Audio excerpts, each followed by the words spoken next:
Shalom, apa kabar? Kita berjumpa lagi saat ini di pelajaran pendidikan agama Kristen. Saat ini untuk anak kelas 1, kita akan memasuki pelajaran bab 8, tanggung jawab dalam keluarga. Kita akan belajar apa tanggung jawab kita sebagai anak di dalam keluarga. Saat ini kita akan belajar part 12, yaitu wakil Tuhan. Dan kita akan belajar siapa maksudnya di sini, wakil Tuhan. Seperti biasa, sebelum kita melanjutkan pelajaran kita akan berdoa. Mari lipat tangannya, kita tutup mata. Bapa di surga, kami ucap syukur buat hari yang indah ini Tuhan. Kami dapat berkumpul untuk belajar walaupun jarak jauh, tapi kami percaya ada Tuhan di tempat kami masing-masing. Kiranya Roh-Mu yang memberikan pengertian bagi kami, agar apa yang kami pelajari saat ini dapat kami lakukan dalam kehidupan kami sehari-hari. Dalam nama Yesus kami menyambut pelajaran hari ini. Amin. Baik, kita akan lanjutkan pelajaran kita. Wakil Tuhan di bumi. Nah, anak-anak, siapa sih yang disebut dengan wakil Tuhan di bumi? Ada yang tahu? Ya, wakil Tuhan di bumi adalah orang tua kita yang telah melahirkan kita. Nah, coba ambil Alkitabnya. Setiap kita belajar agama harus ada Alkitab. Ya, anak-anak ya. Ambil Alkitabnya dan buka Ulangan 5 ayat 16. Ulangan 5 ayat 16. Itu ada di kitab Perjanjian Lama. Ya, sudah dapat anak-anak? Ulangan 5 ayat 16. Ulangan 5 setelah kitab Kejadian, Keluaran, Imamat, Bilangan, Ulangan. Ya, berarti kitab ke-5. Ya, sudah. Baik, yang sudah dapat, kita akan baca bersama-sama dan Bapak akan munculkan di layar laptop atau handphone anak-anak. Perhatikan tulisan ini. Kita baca bersama-sama dengan pelannya, dengan bersuara. 1, 2, 3. Hormatilah ayahmu dan ibumu, seperti yang diperintahkan kepadamu oleh Tuhan Allahmu, supaya lanjut umurmu dan baik keadaanmu di tanah yang diberikan Tuhan Allahmu kepadamu. Dan lagi, hormatilah ayahmu dan ibumu, seperti yang diperintahkan kepadamu oleh Tuhan Allahmu, supaya lanjut umurmu dan baik keadaanmu di tanah yang diberikan Tuhan Allah kepadamu. Nah, di sini maksudnya anak-anak, kita harus menghormati orang tua kita. Dalam hal ini, yaitu orang yang telah melahirkan kita. Siapa? Ayah dan ibu kita yang memelihara kita. Menghormati orang tua, apakah seperti gambar ini? Coba perhatikan gambar ini. Nah, di sini mungkin di sini kelihatannya orang tua memperingati atau menasihati anaknya atau menegur anaknya. Anaknya justru membentak orang tuanya. Apakah seperti itu kita menghormati orang tua? Saya rasa anak-anak tidak setuju ya. Harusnya seorang anak harus tunduk terhadap orang tuanya. Ya, membantu, mendengar nasihat orang tua, dan tidak boleh melawan. Sebagai seorang anak harus mendengar apa yang dikatakan oleh orang tua kalau ingin berhasil. Ya anak-anak? Nah, sebagai anak apa yang harus dilakukan juga? Perhatikan gambar ini. Ini adalah gambar ilustrasi seorang anak membantu orang tua bekerja. Inilah seharusnya yang dilakukan oleh seorang anak, yaitu membantu orang tua. Tapi banyak anak-anak sekarang ketika orang tuanya bekerja di rumah, anaknya pergi main-main, atau anaknya santai-santai di rumah, main game, atau nonton TV, atau tidur-tiduran. Apakah seperti itu yang dimaksud menghormati orang tua? Tentu tidak ya anak-anak ya. Menghormati orang tua, dengar-dengaran apa yang dikatakan oleh orang tua. Ya, membantu orang tua bekerja di rumah. Ya, contohnya menyapu rumah, menyapu halaman, mencuci piring, ya, dan pekerjaan-pekerjaan yang lain yang bisa kita anak-anak perbuat di rumah. Nah, ya, Contohnya, kalau orang tua kita menegur kita karena kita berbuat kesalahan, kita harus dengar, jangan kita membantah, ya. Apalagi membentak orang tua itu sangat tidak boleh, ya, itu dosa. Kenapa? Tidak menaati hukum Taurat yang kelima. Ini hukum Taurat yang kelima ini, menghormati orang tua. Ya, ini perintah Tuhan kepada manusia. Kalau kita tidak dengar-dengaran, berarti kita melawan Tuhan. Ya. Siapa yang bertanggung jawab atas hidup kita semasa kecil? Ya. Waktu kita dilahirkan, siapa yang bertanggung jawab atas hidup kita? Waktu kita mulai masuk sekolah, ketika kita sekolah, atau ketika kita sudah kuliah, siapa yang bertanggung jawab? Apakah orang lain, atau tetangga, atau guru yang bertanggung jawab? Tidak, bukan mereka, tetapi orang tua kita. Ya, orang tua kita adalah wakil Tuhan di bumi ini. Jadi ketika kita melawan orang tua kita, berarti kita melawan Tuhan. Siapa di sini yang pernah melawan orang tuanya? Ayo, kalau kamu hari ini melawan orang tuamu, sekarang habis pelajaran ini, datang minta maaf kepada orang tua. Ya, minta maaf kamu sudah melakukan kesalahan. Ya, jangan mengeraskan hati. Kalau kamu tidak dengar-dengaran hari ini, orang tuamu mungkin menyuruh kamu mandi atau makan, tapi kamu nggak mau dengar-dengaran, saatnya anak-anak harus meminta maaf terhadap orang tua. Nah, orang tua bertanggung jawab atas pendidikan anak-anaknya. Nah, anak-anak sekolah pada saat ini, itu semua karena orang tua bertanggung jawab untuk pendidikanmu. Nah, saat ini anak-anak mengikuti pelajaran agama. Itu diberikan oleh guru. Walaupun ada di sini mungkin video ini Bapak bukan guru anak-anak, tetapi salah satu kewajiban atau apa yang dilakukan orang tua, memberikan paket atau handphone atau laptop supaya anak-anak bisa belajar. Itu juga tanggung jawab orang tua. Supaya anak-anak dapat pendidikan yang baik. Ya, apalagi orang tua mendidik anaknya untuk mengenal dan bertumbuh dalam kasih sayang akan Tuhan.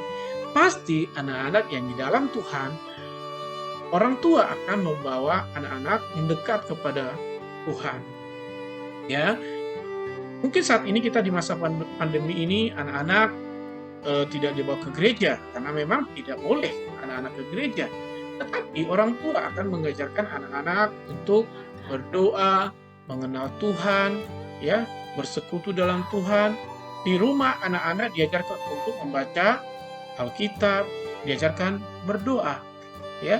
Itu adalah tanggung jawab orang tua untuk membawa anak-anak semakin dekat dengan Tuhan. Ya, anak-anak ya.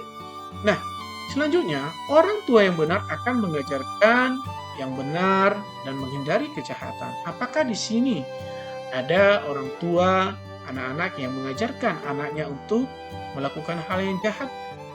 Atau, nak, kamu hari ini mencuri barang si A. Ada nggak orang tua mengajarkan seperti itu?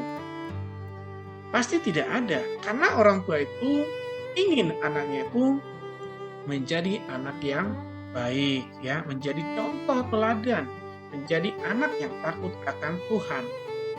Kalau ada orang tua yang mengajarkan anaknya untuk berbuat yang tidak benar di mata Tuhan, ya, didoakan orang tuanya. Atau anak juga boleh menasehati orang tua. Kalau memang salah, contohnya, Pak, Mah, tak boleh seperti itu salah di hadapan Tuhan. Ya, mengajari anak untuk berbuat yang jahat, tidak boleh. Kita sebagai anak boleh menegur orang tua kalau melakukan hal yang salah. Bukan hanya orang tua saja yang bisa menegur anak. Ya. Coba kalau kita buka di dalam Kolose 3 ayat 20. Ini surat atau nasihat dari Paulus. Kolose 3 ayat 20. Kita baca bersama-sama ya anak-anak ya. Kita baca 1, 2, 3. Hai anak-anak, taatilah orang tuamu dalam segala hal. Ini ya. Hai anak-anak, taatilah orang tuamu dalam segala hal, karena itulah yang indah di dalam Tuhan. Sini dikatakan, taati orang tuamu dalam segala hal. Bukan berarti, Pak, berarti kalau suruh mencuri mau dong? Tak boleh. Dalam hal ini ada hal-hal yang baik. Karena itulah yang indah di dalam Tuhan. Jadi ketika anak-anak disuruh orang tua melawan, itu tidak indah di mata Tuhan. Yang indah itu contohnya, ketika anak-anak disuruh, nak, tolong belikan cabai ke warung, atau nak, tolong bersihkan ruang tamu, ya. Anak-anak mengerjakan itu, Tuhan tersenyum melihat anak-anak mengerjakannya. Ya, Tuhan senang melihat anak-anak ketika melakukan apa yang dikatakan oleh orang tua kita. Ya anak-anak ya. Baik, saatnya anak-anak coba lihat di bawah itu kan ada tulisan like atau jempol. Diklik dulu. Kalau belum di-subscribe, di-subscribe videonya ini. Terus di-share kepada teman-temannya yang beragama Kristen, supaya mereka dapat pelajaran agama Kristen jarak jauh.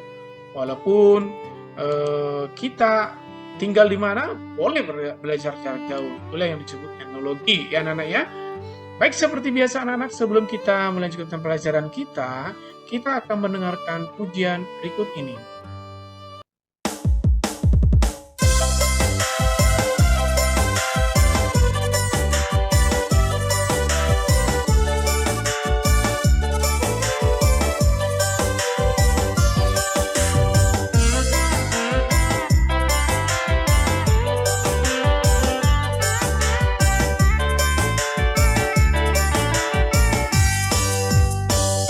Yesus kekasih jiwaku, hilang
kita sudah mendengarkan pujian, kita lanjutkan pelajaran kita anak-anak ya. Bagaimana cara menghormati orang tua kita? Ini jadi pertanyaannya. Tadi sebenarnya sudah dibahas pelajaran sebelum kita mendengar pujian, sudah dibahas bagaimana kita menghormati orang tua, yaitu tunduk, taat, dan macam-macam ya. Ulangi lagi, tunduk dan taat kepada orang tua. Dengar-dengaran apa yang dikatakan oleh orang tua kita. Jangan melawan. Ya, kalau itu memang hal yang baik ya. Pasti orang tua akan mengajarkan hal yang baik. Mengikuti nasihat orang tua kita, yaitu cara kita menghormati orang tua yang telah melahirkan kita. Anak-anak ya. Terus mematuhi nasihat orang tua. Kalau orang tua kita menasihati kita, dengar. Oh iya, nggak boleh aku begini, nggak boleh begini. Harus begini, harus begini. Pasti orang tua akan menasihati kita kalau kita melakukan kesalahan. Nah, melakukan semua kewajiban sebagai anak di rumah. Ya, apa kewajiban anak-anak? Contohnya orang tua memberikan, kamu harus cuci piring. Si anak yang paling besar memasak, atau anak yang paling kecil menyapu rumah. Itu ada suatu kewajiban. Kewajiban apa lagi?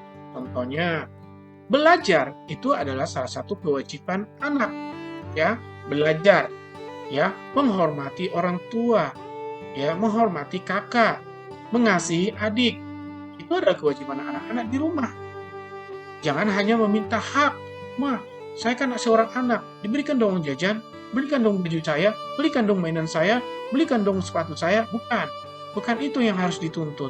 Tapi kewajiban anak-anak harus dilakukan juga. Ya anak-anak ya. Nah, seperti gambar ini ilustrasinya seorang anak mendengar nasihat orang tuanya. Ketika orang tua berbicara, didengar. Jangan malah tutup kuping. Atau pura-pura dengar tapi nggak mau, pikirannya kemana-mana. Nggak boleh seperti itu. Ketika orang tua berbicara, dilihat dan dengar. Oh iya ma, baik ma, iya pak, baik pak, saya akan lakukan. Begitulah seorang anak yang baik, yang takut akan Tuhan dan cinta Tuhan. Ya. Coba perhatikan gambar ini. Ingat ketika kamu masih kecil, orang tua kita ya mengajar kita bagaimana mencuci kaki, bagaimana kita mandi, bagaimana merawat tubuh kita. Nanti ketika orang tua kita sudah tua, itulah kewajiban kita nanti merawat orang tua kita. Ya anak-anak ya, ingat ketika anak-anak nanti sudah besar, orang tuamu, mama papamu sudah tua, waktumu untuk membalas segala kebaikan yang dilakukan oleh orang tuamu. Nanti orang tuamu akan kembali seperti ya sifat seperti anak-anak apa? Bisa saja dia minta ditemanin cerita, diminta apa, ambilkan minum, apa, diminta dimandiin. Ya, itulah nama orang tua. Nantilah itulah kewajiban seorang anak di dalam mengasihi orang tua. Jadi ketika anak-anak melakukan itu semuanya, itu tanda bahwa anak-anak mencintai Tuhan. Ya anak-anak ya? Nah, inti dari pelajaran kita pada hari ini, ya, taat kepada orang tua berarti kita taat kepada Tuhan. Jika anak-anak menghormati orang tua, itu sama dengan anak-anak menghormati Tuhan. Jadi jangan katakan gini, aku mengasihimu Tuhan, tapi tidak taat terhadap orang tua, tidak benar itu. Harus sejalan. Menghormati orang tua itu tandanya kita menghormati Tuhan. Demikianlah pelajaran kita pada hari ini. Kita akan melanjutkan pelajaran kita di pertemuan yang akan datang. Tuhan Yesus memberkati kita semuanya. Shalom.